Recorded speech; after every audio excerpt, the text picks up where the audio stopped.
Hey folks, it's Ray with Taste Radio. Right now, I'm honored to be sitting down with the one and only Andrew Zimmern. Andrew, how are you? I'm good. How are you, my friend? I'm doing quite well. Thank you for asking. For folks who are listening and not watching the video, they will not be seeing your beautiful beard, which I asked you about before we got started. Why are you growing a beard now? Well, I had grown one before. I really liked it. There's something sort of Hemingway-esque about it. I mean, I'm Hemingway-esque, rakish, rabbinical is another look that I'm cultivating. Aging hip hop impresario is another one, you know, with the balding and the beard. I look like a much older Rick Ross. Rick Rubin, I think you mean. Yes, thank you. And you don't look like Rick Ross. Or Rick Ross. I mean, you know, it's. I mean, we have certain differences, but I have the head shape and the beard is very similar. Okay. You know, and I have a couple of other obligations in which I need to appear bearded, but mostly because I like it. It's winter in Minnesota, starting to be winter in Minnesota, and it's good to have a nice big fluffy white beard. Do you ever dress up as Santa Claus? Never. Never. Nice Jewish kid from New York, but I do like to think of myself as sort of like an aging Sean Connery. Okay. Yeah, I can see that for sure. Yeah. You're a little Bondish, or a little post-Bond. In that Catherine Zeta-Jones jewelry heist movie, or when he did The Rock. Yes. I forget the name of the Catherine Zeta-Jones movie. The Rock, he was, post-Bond. Yes, that was her first film when star. She started dating Michael Douglas right after that. He found her appealing when he saw that movie. Minnesota. We've had you on Taste Radio before, about 3 years ago. You sat down with my colleague, Carol Ortenberg. You gave a keynote speech at the University of Minnesota as part of their MN Cup competition. And, I asked you earlier about living in that state. What is it about Minnesota that has drawn you there? I thrive here. I was challenged when I moved here and had told someone that I might, I was choosing to leave. They said, why? They said, you're not, I came here to get, well, I didn't, I should backtrack a second. I had my umpteenth intervention in January of 1992 and got a one-way plane ticket and a one-way car ride to Hazelden, now Hazelden Betty Ford, which is located here in Minnesota. Got sober, stayed sober, and move into my 31st year of sobriety, I guess coming January 28th. That's, and the idea was put to me, well, are you going to move back to New York City? And I was like, well, sure. This is very early on. And they said, well, when you have a year that's worse than the year beforehand, go ahead and do it. And I've yet to have one that's been worse over the last 30 years. And over that time, I've built a family and friends and community here, and it's a wonderful place to live.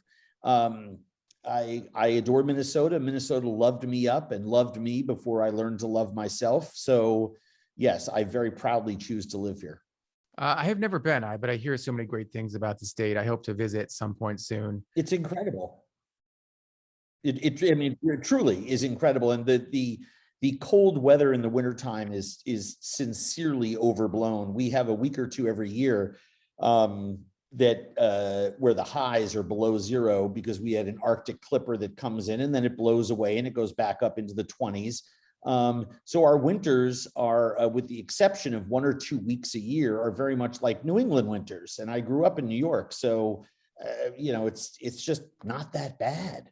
And as someone said to me a long time ago, you will be very miserable here in the wintertime if you don't develop any outdoor winter hobbies. But I already had a bunch. I ski, I snowboard, I now cross-country ski, I now ice fish. I enjoy winters. I developed another hobby, building a big fire in the fireplace. And since I always like cooking, it's, winter flashes by. Everything is lovely through January 1st. And then January and February is an 8-week period where you sort of, it gets a little rugged. And then March, it starts to warm up. And the next thing you know, it's spring. Well, for someone who lives in Boston, I would never criticize you for living in Minnesota because of some cold weather. We have our very, very cold days here in the wintertime. We also have a pretty incredible carbonated water company called Spindrift that's based here in the Boston area. In fact, they sit, I want to say, about a half a block away from us here at BevNet headquarters, down the street. And what a remarkable brand! What a remarkable company! One of your favorite brands, I know, just from judging the praise that you've heaped on them on Instagram. I have a personal relationship with those folks. I first encountered the brand. Yeah, well, I should say, you know, you're Boston based. I'm a entrepreneur in residence emeritus at the Lewis Institute at Babson College. And I work with students there in different capacities to help them develop food brands and food companies. And I've been doing that for, yikes, probably 8 or 9 years now. And the first year out there, I encountered Spindrift, a very young brand. I think they were part of one of our quick fire incubators. I met the people who were running the company. I met one of the chief investors in the company. And as somebody who is always looking, you know, I don't drink alcohol. I'm always looking for an interesting non-alcoholic beverage. And I like ones that are dry. I don't like ones that are sweet. And Spindrift has extremely low glycemic. I mean, you know, it's anywhere from, I think, their pineapple is their highest at like 8 or 9, 10% fruit juice. So their sugar content is extremely low, but most of their products are extremely dry. And I just adore it. And I drink it like crazy because it's healthy and it's good for you and it doesn't have any drawbacks. It's not a diet soda loaded with artificial sweeteners. It's just naturally sweetened with a little bit of fruit juice, and it's spectacular. So I love them, and there are lots of brands. I've gotten into the habit over the last 2 years of saying, you know, just stuff I love, not sponsored. Just so people know that these are things that I have no affiliation with. I just happen to love them. I was just talking about a line of Asian condiments under the brand Fly by Jing.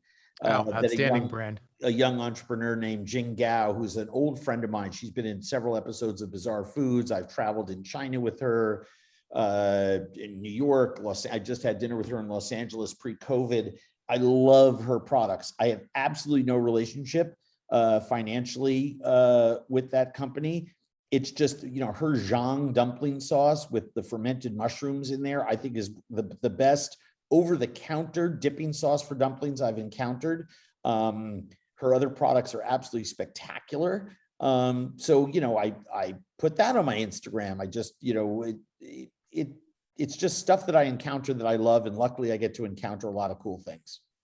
I think the other brand that I see the most posts for in terms of brands you love is Jenny's ice cream. Oh yeah. Well, Jenny Britton Bauer is, I think, an amazing human being, incredible entrepreneur. You know, to start with one little scoop shop in Columbus, Ohio, I believe, and now have a national network of scoop shops along with a global presence in supermarkets is incredible. She is a force. At the same time, she has maintained insanely high quality in her product and does quarterly flavor change outs and seasonal change outs. I've known her for 15 years. She's become a good friend of mine. And so, yeah, I have no personal relationship with the company other than I adore the product and I adore her. So she sends me these, you know, I get all these new flavors sort of ahead of time. And I think my fans and followers enjoy seeing what the new flavor is going to be. So I just got the winter, I haven't looked at it yet, otherwise I'd tell you what they are, but I just got the new winter special ice creams delivered to the office a couple of days ago, and I haven't been able to look in the freezer yet. I was out of town, but you know, it's the first thing I'm doing tonight is transferring those home into the freezer at my house. Did you get to try the everything bagel ice cream that they had? Did. I think it was in March or April. I did. It was actually quite good. I thought, surprisingly so. My favorite that is, I don't think regularly available, is something called Pluto Bleu, BLEU, and it's an electric blue ice cream that tastes like a combination of citrus and berry. I love all those acidic things in her sherbets, and her, I want to say it was banana pudding. It's a banana thing that came in the fall that was in her she uses coconut cream to make a vegan ice cream that I think is just spectacular. I like the pumpkin roll in the fall. I'm praying when I open up the wintertime that there's some sort of candy cane. I love her peppermint, her green pepper, mint chip with the green ice cream. I love that, but I love peppermint ice cream with peppermint stick crunchies in it. And I'm just fingers crossed that's in there. We'll see. It sounds like quality and differentiation of product are pretty high on your list of how you evaluate packaged food and beverages. Is that accurate, or is there something else that comes to the top of that list? It's accurate, but I would refine it. I really believe you don't need to be the best. It's better to be the only.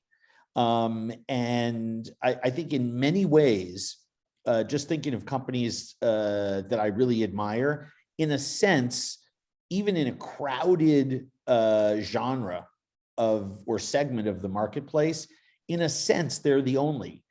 Spindrift is the only one just to use flavoring of natural fruit juice and be very low in glycemic intake and still really good for you and refreshing and dry. I love that.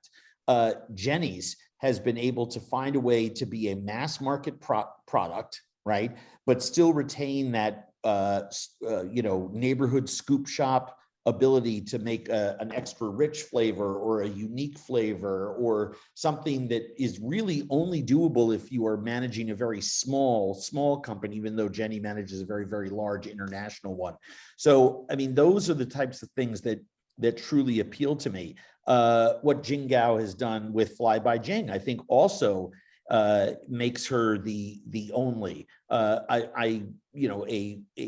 A woman owned and operated business from scratch. She had 2 or 3 setbacks with restaurant partnerships she was trying to do both in the States and in back in China. I can't say more about it than that, but she overcame 2 really big setbacks in her business life and just kept forging ahead and said, you know something, I'm going to move to LA. I'm going to start this food company. And to do it the way she has with premium product and to place herself in a very unique segment of the marketplace, I think has been absolutely brilliant and fantastic. I admire that. I admire her tremendously for that. Her fortitude and her perseverance has been incredible. Yeah, I mean, the mass market opportunity for Fly by Jing is still, I think, to be determined. Yeah. Jenny's and Spindrift, definitely mass market right now, or at least available in mass market retailers, but at a different pricing tier, at a different price tier than, say, everyday products. That's right. And that, quite frankly, is the problem with most new products to market, is getting the price point down to the place where people will just pick it up off the shelves and try it, right? You can't be everywhere sampling people. I can't tell you how many products come to my attention, and because of price point, I think to myself, wow, if they don't cut that in half within year 1, they can't survive because there aren't enough premium people to do it. There was a sauce product coming out of Southern California. I think it's called Cham, CHAAM. I put them up on my Instagram as well. It's sold in the refrigerated, in the vegetable section of supermarkets around the country. And it's a Vietnamese dipping sauce made with fish sauce and garlic and ginger and coriander and all these, and lime juice and sugar. And it's fantastic. It's that Vietnamese dipping sauce that everyone loves in restaurants and no one knows how to make at home. The minute I saw that product, I fell in love with it. When I tasted it, I loved it even more. When I saw the price point, I loved it even more because the young woman who owns that company, again, a female-owned company out of Southern California, it is priced so that people will look at it on the shelf and go, well, wow, it's in the same price point as these salad dressings and these other condiments that I buy in that category. Is it as cheap as Heinz ketchup? No. But it's also not in that specialty foods high end tier. So I really think that's going to do very well, because it's one of those, that I don't think I'm getting their tagline right, but essentially, pour it on as a dressing, dip things into it, and you're bringing Vietnamese flavors into your home. And it really achieves that. And I find that the ability of certain things to do that really, really, really smart. In the meantime, I do want to ask you about another brand that you recently highlighted on your Instagram account, and that's Hillshire Farms. And this was a collaboration, or at least a partnership, a sponsored partnership with the company. And you were highlighting their smoked sausage specifically as a versatile protein staple. You caught some flack for that. In the comments section, there were some people who said some things that might be obvious to our listeners in terms of partnerships like that. Well, number one, why did you take them on as a sponsored partner? And number two, what do you think of the criticism you got? Well, I think the criticism is anyone's entitled to it. I think it's a little short-sighted. I think it's a little selfish. I think some of it is a little elitist. And I will tell you that I took on the Hillshire Farm smoked sausage activation for the same reason that I took on my relationship, the activation 6 months earlier with Aldi Supermarket, because the activation was designed not so much to move sausage links as it was to improve the lives of Americans who are trying, in the case of Aldi, to waste less food in their refrigerator. Now, this is a supermarket that was willing to have me get out there front and center and say, buy less, shrink the size of your supermarket, of your refrigerator. Now, that seems to be antithetical to a supermarket brand, right? But they felt, and I think very smartly felt, that if they are the home cooks, the homekeeper's friend, then you get brand affinity and affiliation, and will earn the love and praise of the people that you are trying to encourage to shop in your store.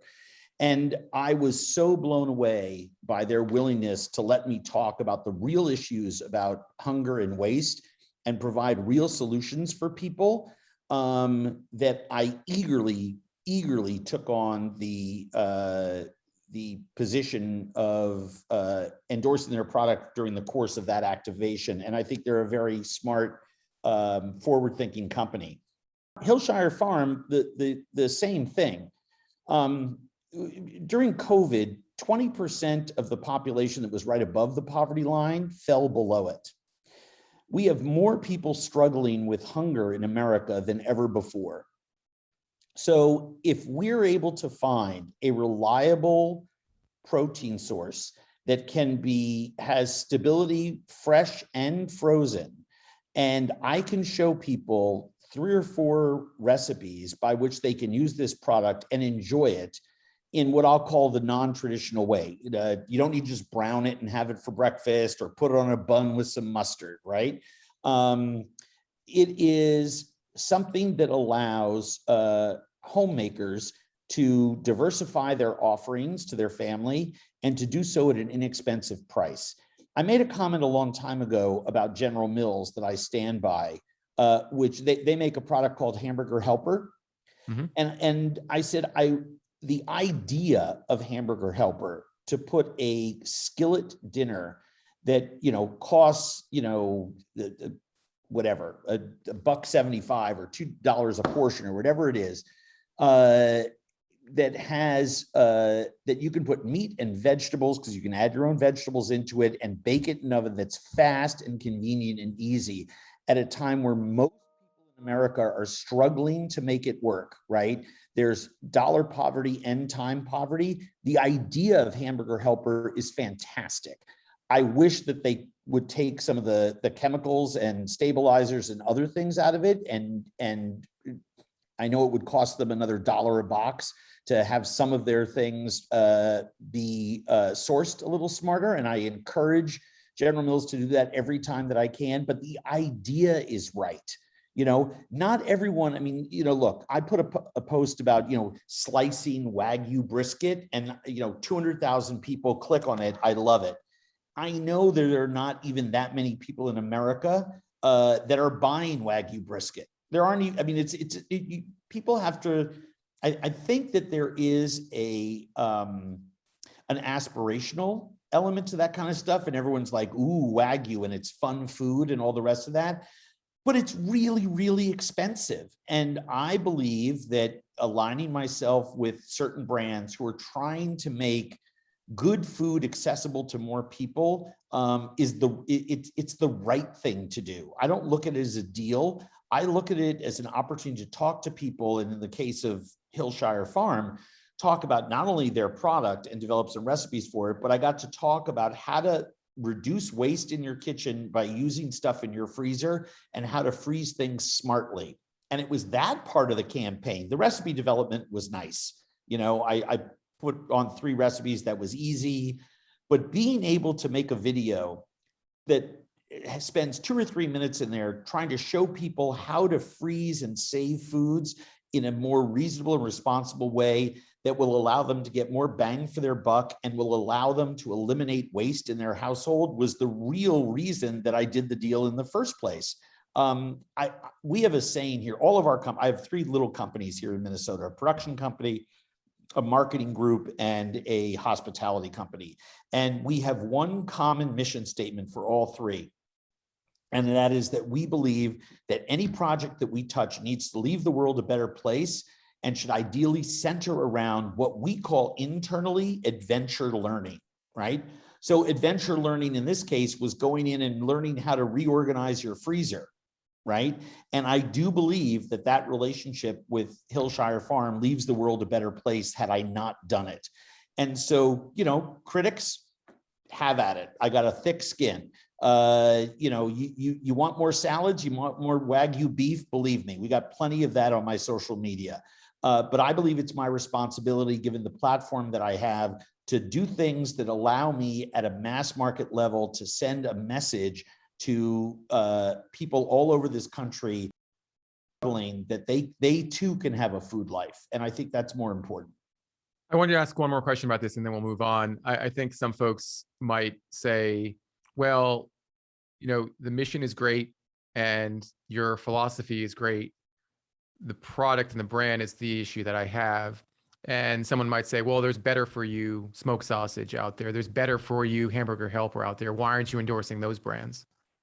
I do endorse those brands when they come to me or we're able to make a deal. I also endorse those brands when I find them in the unaffiliated, you know, where I literally, on my Instagram, we were talking about this, I think before we went live, where I say, you know, not sponsored, but just stuff I love, right? Whether it's a great mustard, whether it's a great stir fry thing, whether it's, you know, any of the brands that we had talked about earlier that certainly I have no financial relationship with.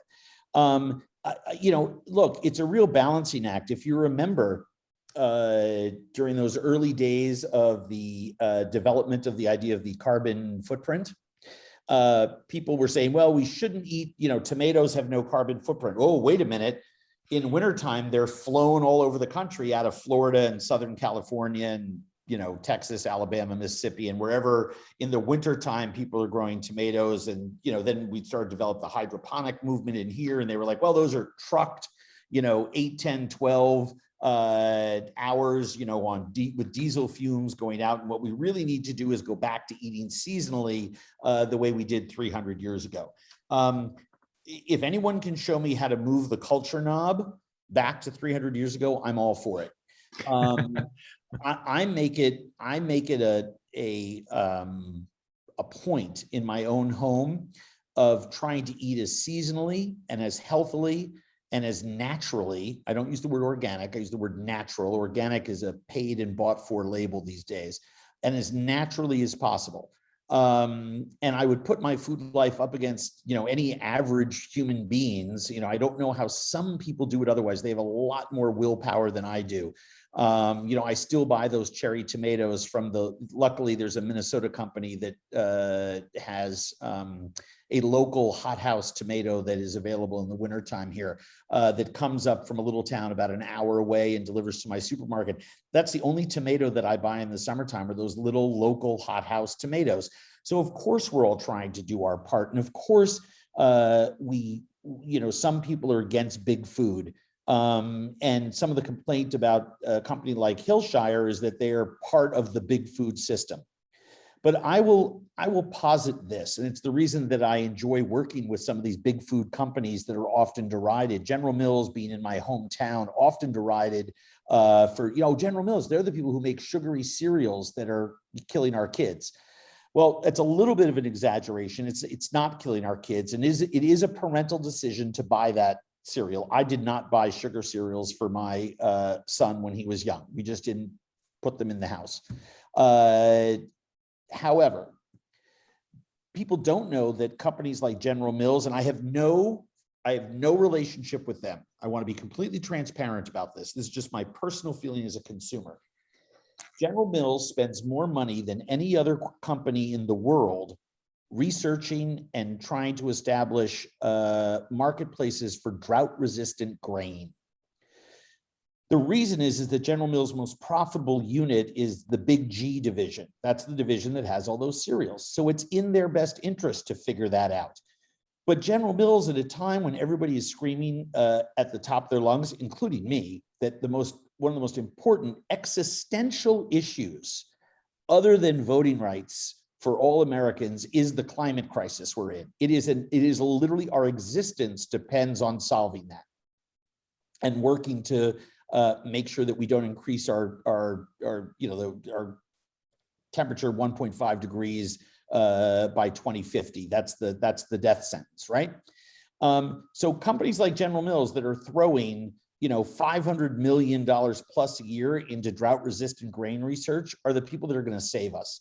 And I would encourage people to think about some big companies, not all, some big companies that are doing a lot of work in that area to be the ones that have the distribution, the production capability to help us solve hunger problems in America as well.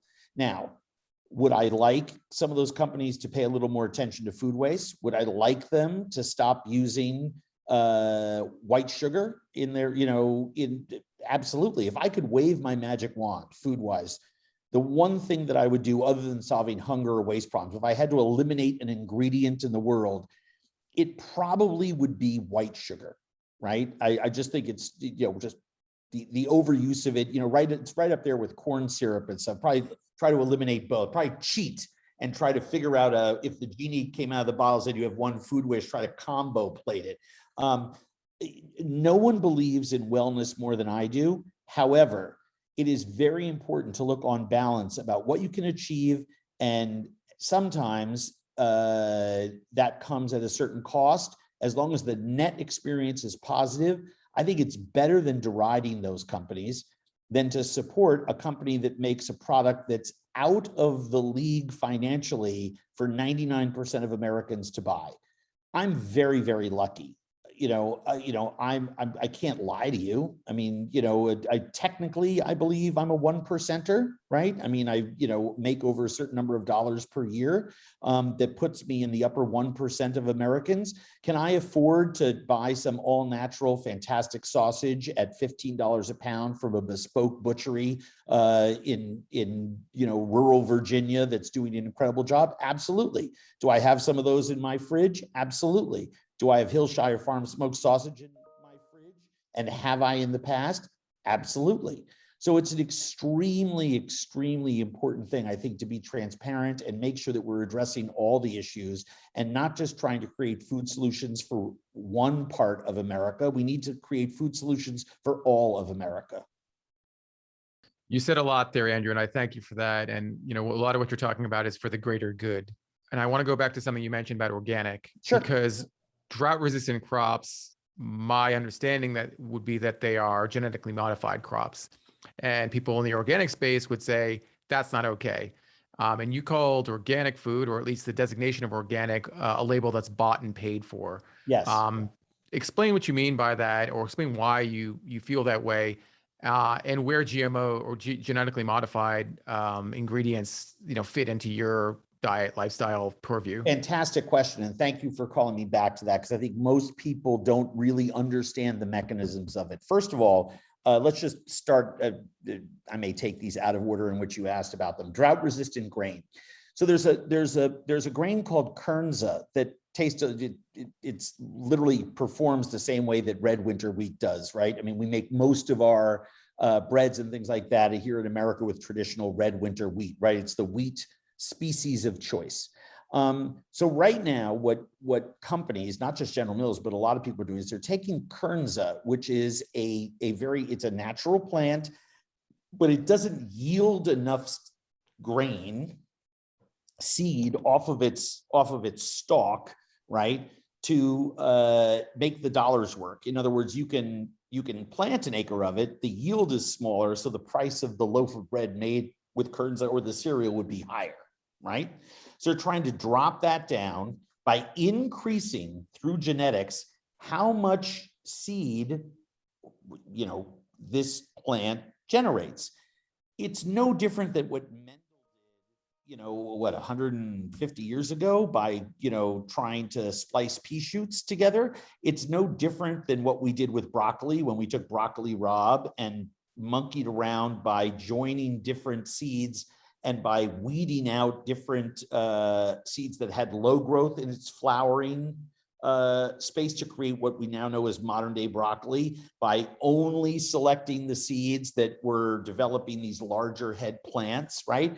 We've been doing this for centuries. We all know that but by the way, the Honeycrisp apple, probably the biggest and most popular example of genetically modified organisms, in the sense that they spliced two tree varietals together to yield an apple that was bigger, crisper, sweeter, so it would have more salability. Invented here, by the way, in Minnesota at the University of Minnesota's Arboretum, if I remember correctly.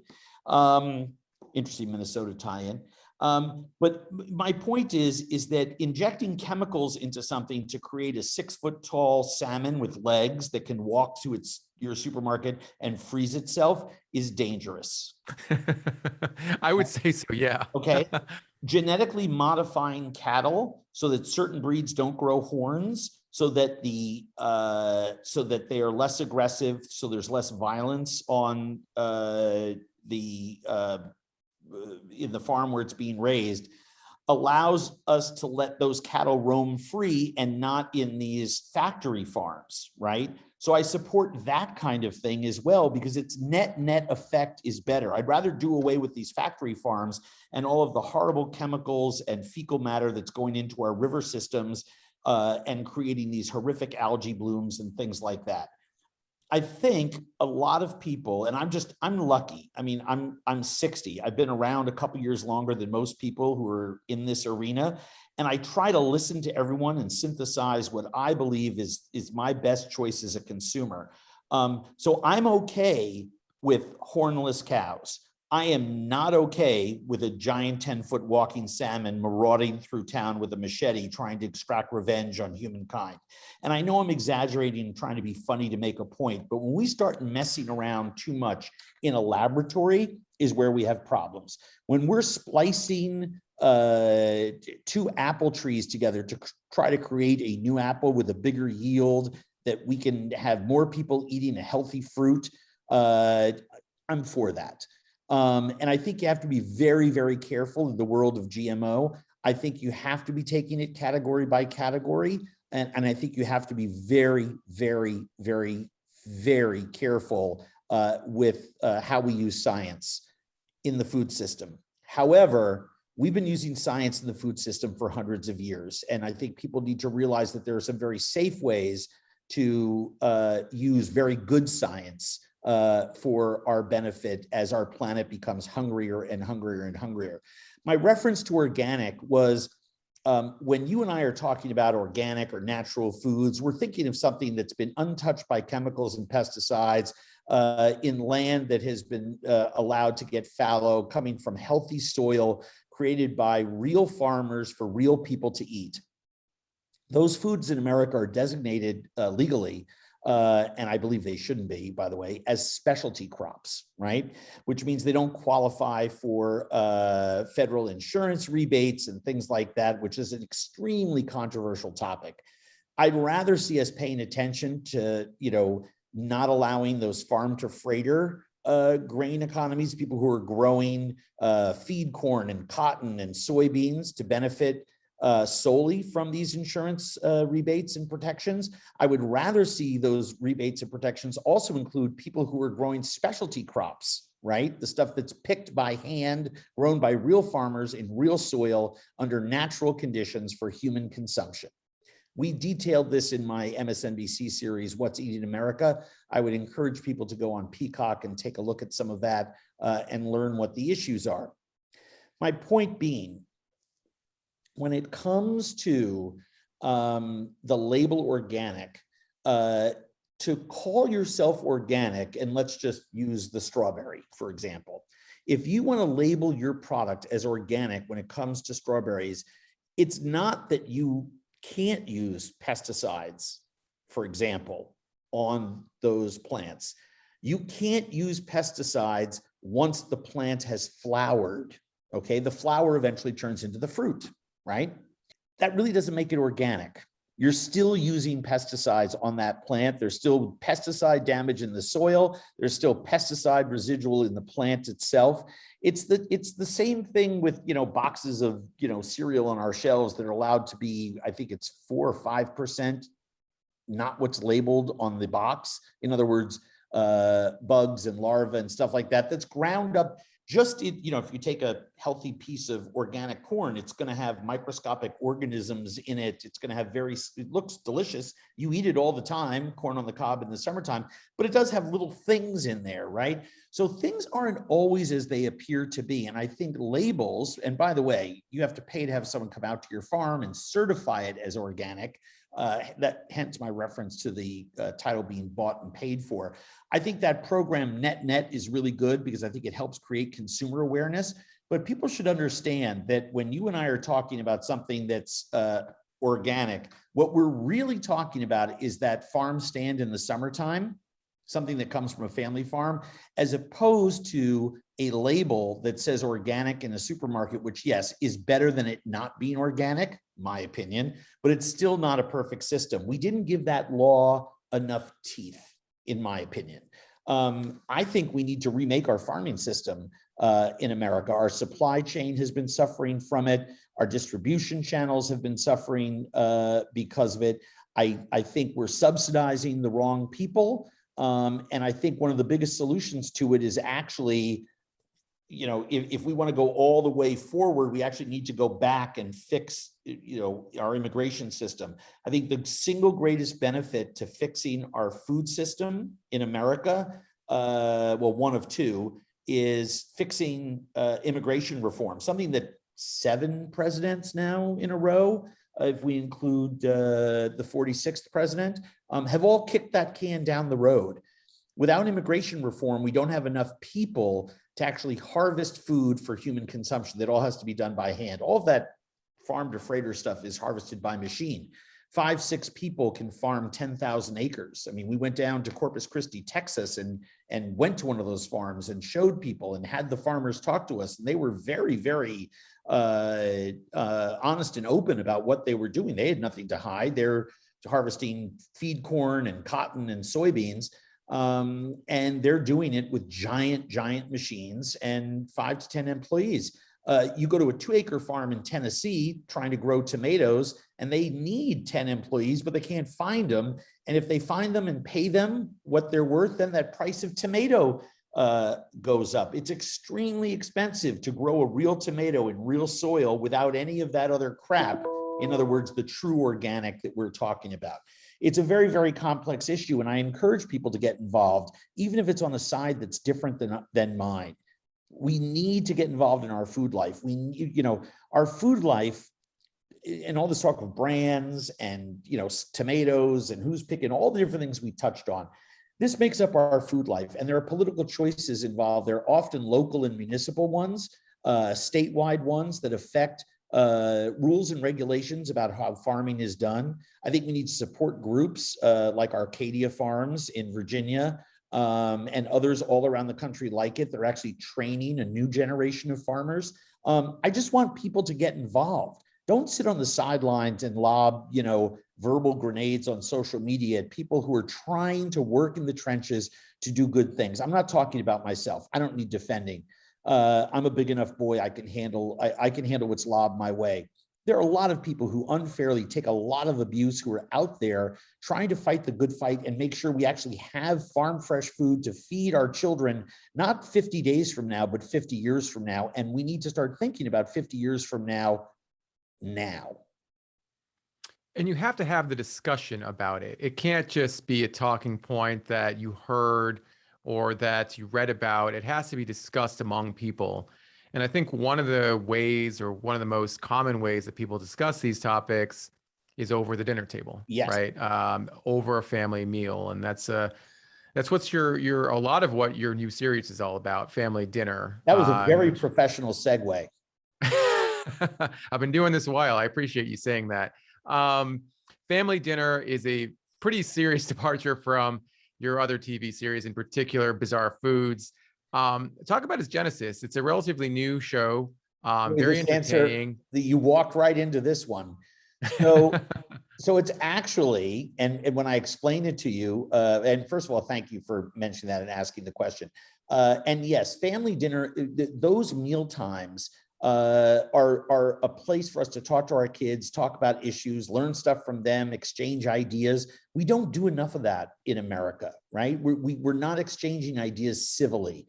We've never seen a more divisive time in our country's history, or globally. The same divisiveness is occurring in countries all around the world. So you can make the argument that even the day and age we live in globally is more divisive than ever.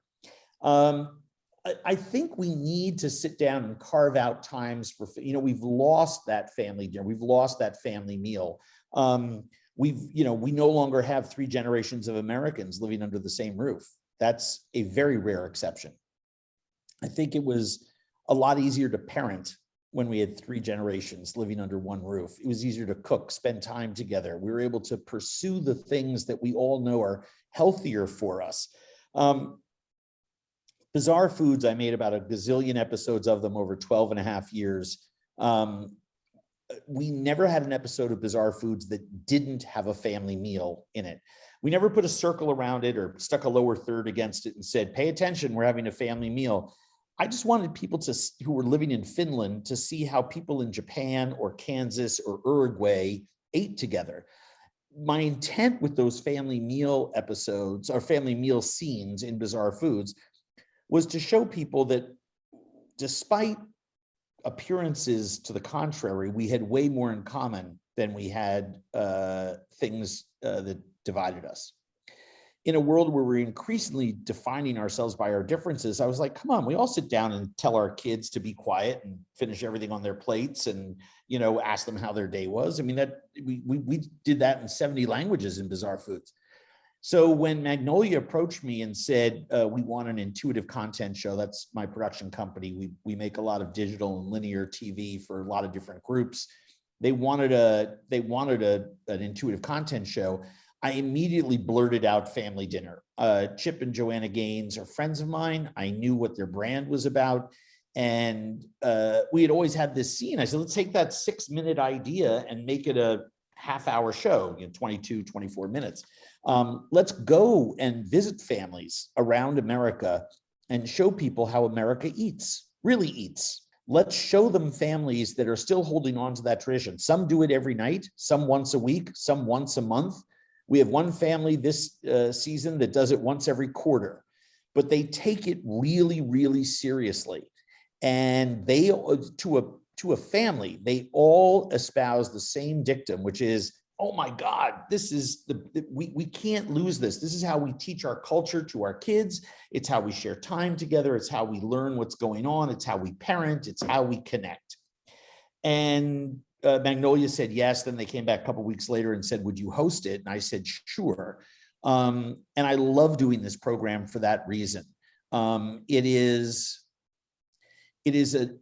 a very specific way in which I can very prescriptively show America a way of living and eating and sharing with each other that I believe in very strongly. sadly, I also have to work just as hard away from the camera, making sure that the 50%, 60% of Americans that are both time poor and too cash poor to be able to have a family dinner. So I'm working at it on both ends. You're doing this throughout, or you've been producing this show throughout COVID. Mm-hmm.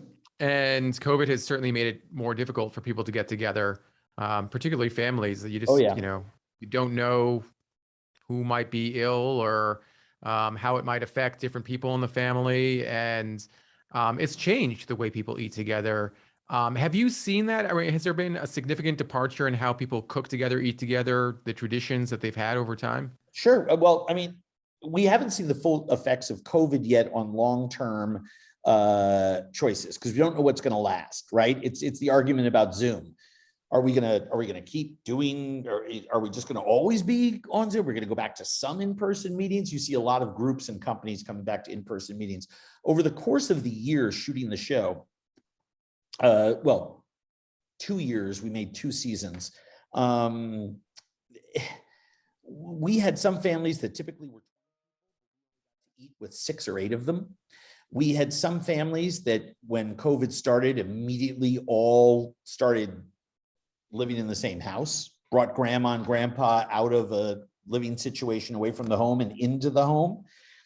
We had to do a really, I mean, the people in my company who do casting are the real stars of this particular show.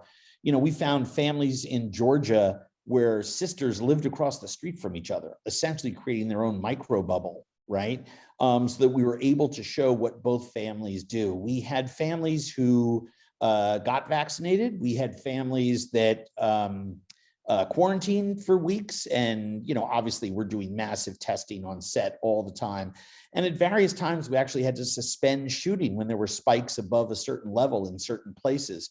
But we found a way, thanks to our incredible casting team, and by the way, an incredible crew that was willing to quarantine at times for a lot of time, and obviously masks and social distancing on set. But we were able to avoid having issues with C19 itself because we had very, very smart production management. And our casting people found really great families. I think the question that you're coming at is, do I see trends of dining? I actually think being separated for so long is going to have a rebound effect. I think, what are we at now nationally? Is it 68% vaccination rate nationally? We're getting there, and now with the CDC and the FDA saying that young kids can now get the Pfizer or Moderna, I forget which one was just approved for kids 5 to 11. We're getting there. When we get to a point, and we will get to a point, where the current variants are manageable, we will always be living this the same way we always live with mumps and measles and chicken pox. We've eradicated those diseases to a large extent, so we don't have these outbreaks that we had before, polio. It still means that some people get sick, right? So this is a horrific virus, right? And so we are going to always be dealing in some way with this. However, things are going to, at some point, 6 months, 9 months from now, be a little more free-flowing. And I really believe, based on everything, because I'm asking this question of families all over the country, from all different walks of life. This isn't a red or blue issue, a left or right issue. This is a forward issue. What are families doing? Every single person has said, we cannot wait to be reconvening the way that we were. You remember, there are families that have, pregnant moms, or someone with an autoimmune disease, or a senior that's getting chemotherapy, where they don't want to take the risk of getting someone exposed right now and having them go into a hospital where the outcomes are really bad. People are really trying to still protect themselves, I hope, over the next coming months as we make our way through this cold and flu season. And hopefully in spring, we emerge to a time where we can gather in groups a little more safely. And I believe that human beings are going to want to do that because we saw the value of it. I don't know what you heard from your friends, but my friends, March 2020, what? I have to stay inside with my family? It was like a death. People were talking about it like a death sentence. I'm like, these are the people you love the most. This is your family. It's like, yeah, but I don't want to spend 24 hours a day with them 7 days a week. Then 2 months later, it was like, I'm miserable. I want to kill my spouse. I want to murder my children. Children were like, I hate my parents. Parents were forced to be teachers and monitor remote learning. I mean, it was, I mean, the stories were in my friends group, which just each one was crazier than the other. And then we got to a point about 9 months in where people are like, well, you know something, I'm changing my job. And I'm doing the, and people were making changes to spend more time with them because they saw the value of sharing space and time with the people that they love the most. And I just think that those changes will be the ones that have the long-term and lasting effect. You know, look, there's a lot of people who went to work 9 to 5 outside of the home. We're not going to return 100% of those people back to an office. It's just not going to happen. So we're going to have more people living at home. A lot of folks took grandma and grandpa out of a home and said, we're not putting them in that riskiest of places. Remember, at one point, senior centers and other places that older folks were gathering were the hotspots in this country. And I think a lot of people have learned, wow, living 3 generations to a household is really cool. Grandma and grandpa have a lot to teach the kids, right? Kids love being around their grandparents. It's nice to have built-in babysitters and all the rest of that kind of stuff. I think people are seeing, at least I am, and I hope other people do, a tremendous amount of benefit to that. Culturally in America, sending our seniors off to be alone in their last years of their life is a terrible idea. It's an awful idea. Overscheduling our kids, an awful idea. You know, I mean, we now have kids in America who are going back to school, but after school activities are limited in other public places. And I think parents are seeing that there's an increased value to having more balance in their kids' lives. We're also seeing huge spikes in mental health illness issues, suicide, alcoholism, drug addiction, and all of that is brought on by a lot of these problems as well. So we have to address the negative side of what's been going on in COVID as well. That free-floating anxiety and some of the circumstances of modern life are weighing heavy on a population that was already susceptible. So we have to address that too. It's not just the good. We've got to address the problems that are within our family systems. But I think having people together is more, you know, is a better way to start to solve those problems. You talked about that time over the table. We can talk about those things and we can offer our loved ones help if we're around them. If we ignore them and we're halfway across town from them and don't see them, we can't really help someone. That conversation over the dinner table and the multi-generational discussion that's happening, are you seeing as much education passing from younger folks to older folks as it is the other way around? It's so funny that you say that. Yes, I finally learned how to operate my remote control. Okay. That's an important thing to learn. Let me tell you something. 5 years ago, right? The big joke or meme on Instagram or Twitter was, you know, oh my God, my 70-year-old mother is calling me to ask me about, you know, how to operate, you know, her iPhone or Microsoft Word, right? I mean, there were all those jokes about that kind of thing. I'm so glad that I have young people in my life to help teach me the tech, expose me to new music, interest me in other ideas, prove to me that there is a young generation out there that believes that transparency is the #1 issue for them with brand. You know, we were talking about brands before. The kids in my house are the ones that are asking more questions at the grocery store, the shoe store, at Target, everywhere than I ever could. I still tell people, ask someone at the fish counter or the meat counter where the fish or meat comes from, or don't buy it, right? I mean, I think that's just good advice. Grocers, even big box stores now on their shelf talkers will tell you where a product is from, right? Because they know that consumers want to hear that. You know, I ask that question, I'll make it up, 5 times a week. My kid asks it 15 times a week. I think that's good.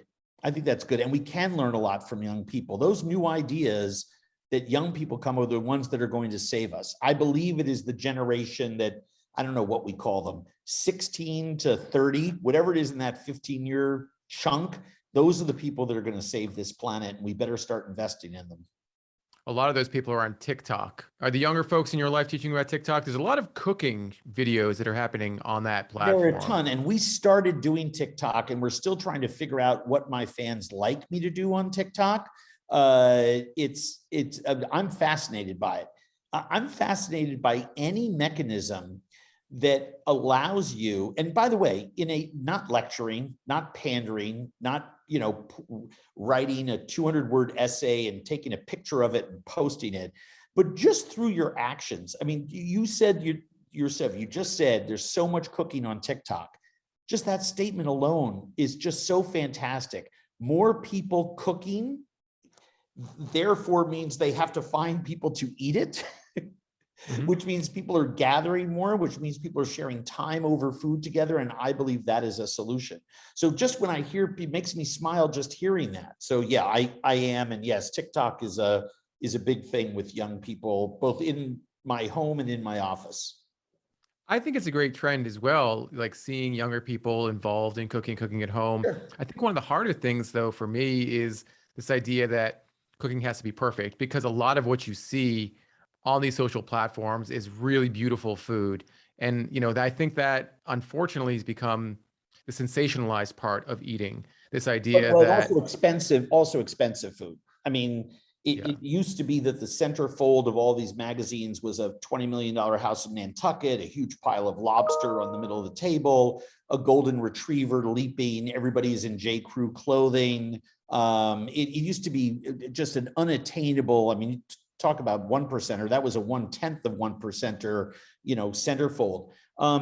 And it's funny that you brought up the ugly food thing. I mean, a lot of us, myself included, are very much into this concept of people buying ugly food, bruised things, maybe things that have blemishes that don't look great, and utilizing them in cooking, but also this idea that not everything has to look or be perfect. You talk about flack for one of my activations with a brand. I put up a video the other day of a dish I burned because I ignored it. And it was one of those things where I tell people, don't walk away from the broiler, because the fat on the top of your pork can burn. You want to get it when it's browned and crispy, not when it's burnt. And of course, I turned to the camera while we're recording this thing and fell in love with the sound of my own voice for 30 seconds too long. And I pulled it out and it was burnt. And we finished the taping, and it came up at our meeting the next week with the people who are responsible for then taking those things and posting them on YouTube and some of my other social media channels. And they said, do you still want to post it? And I said, of course I do. And they sort of looked at me surprised. I said, and we're posting it with the blurb, everyone burns food, everyone, including people who've been cooking professionally for 45 years. I took my first paycheck when I was 14 years old in a restaurant in Long Island. It was my first job. And I started working restaurants in summers when I was 14. So I've been cooking professionally, taking money for cooking since I was 14. I'm 60. I still burn stuff, not as much as I used to. A lot of my stuff turns out, and I've learned over the years how to make things look good even when they're not. But it's okay if the food doesn't come out perfectly. It's just food. It's just food. And I wish people would think about that when they're about to throw something in the garbage can. Before I let you go, I got to ask you about one trend that we've been seeing a lot of the past few years, and that's plant-based meat. And talk about social media. I think, a lot of the interest in plant-based meat came from this disgust with the mass meat system in America and globally as well. But there's been a little bit of a backlash. I've started to see more and more posts on LinkedIn, Instagram, et cetera, that this notion of plant-based meat is kind of weird and stupid in some cases. People have pointed out this idea that there's no such thing as plant-based meat. There's meat and there's not meat. Correct.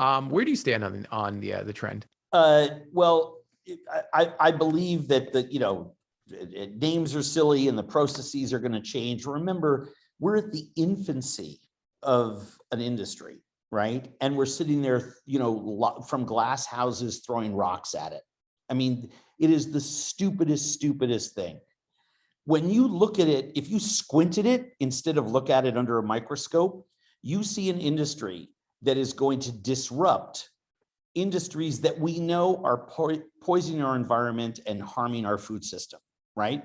So if those plant-based meats can be produced safely and used to feed people, I mean, remember, everywhere the public dollar intersects with food, we are underserving people. There's no national school lunch program where all kids eat for free. We are serving people in institutions and prisons the worst food imaginable. Public hospitals, public senior centers. Imagine if we had healthy proteins, plant-based or otherwise, that we could feed those people and give them the warm hug that food deserves at a reasonable price. Man, oh man, am I for that. If we had a product that could disrupt the food industry, that the part of it that's harming people, let's just say factory farm meat, pork, chicken, beef, etc. Boy, oh boy, do I think that's important and vital. And kind of like the folks that were throwing me shade for my Hillshire Farms post, I would caution those people throwing shade at the plant-based meat companies to wait and see what happens. Is it too expensive right now? In some cases, yes. Do all of them taste good? No, I don't think so. Are some of them on the right track? You better believe it. Are some better than others? Yes. This is, how long is it? What was the first company to be on retail shelves? Was it Impossible? I think it was. I think it was Beyond, and yes, Impossible was more on the food service side, That's but right, they're both right. But just, available. just take either one of them. I mean, how long ago was that? 3 years ago? Yeah, about 3 years ago. That they went on into a supermarket. This is the beginning of something. We're not even in the middle of it.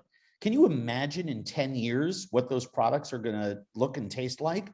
I believe we have more solutions than problems in this silo of food. And I think we need to pursue all of these silos as long as they are helpful to us. All of this stuff is coming, whether we like it or not. And what we have to do is make sure that we're keeping what works and getting rid of what doesn't. That's the notion of progress. It's not cutting something off at the knees just because we don't like a piece of it. We have to look at these things holistically. And I think when you look at the idea of plant-based meat, even though I agree with you 100%, it's a ridiculous name. But it is what. By the way, that's not me talking. That's some other people. I have no. It confuses people, and it's just. But at the same time, it's very accurate in a way, right? I mean, it's not meat.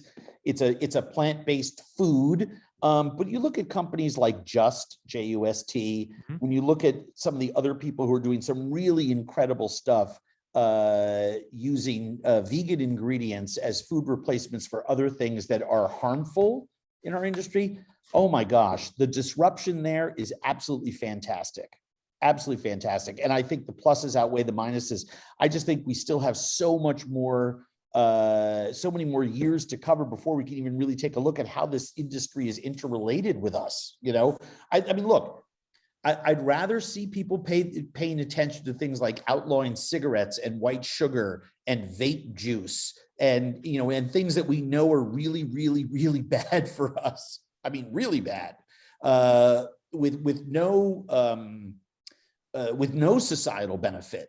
I mean, let's spend our energy on other things. I'm not saying that plant-based alternative foods should be unregulated. Please don't misunderstand me. We have to be looking at that very, very carefully. But for the people who are jumping up and down and screaming about problems with that, let's talk about some of the other things that we know are really, really, really hurting us. That's a really good point, and I think one that most of our listeners would agree with. I wish our listeners could have another hour with you, Andrew, because I know I want it. But perhaps another time in the future. Because it's been such a fascinating conversation. Look, I'm thrilled, and I'm sure I'm going to get lots of nasty letters and tweets about things that I said. No, I mean, I know, because a lot of people disagree with me, but I wanted to compliment you all to have an outlet where people are asking smart questions about real issues in food and having real conversations is so vitally important. The conversation that you're having with me and other people is so vitally important. Anytime you want to converse about anything, ring me up. I'm so proud of what you guys are doing. So thank you for the opportunity to share.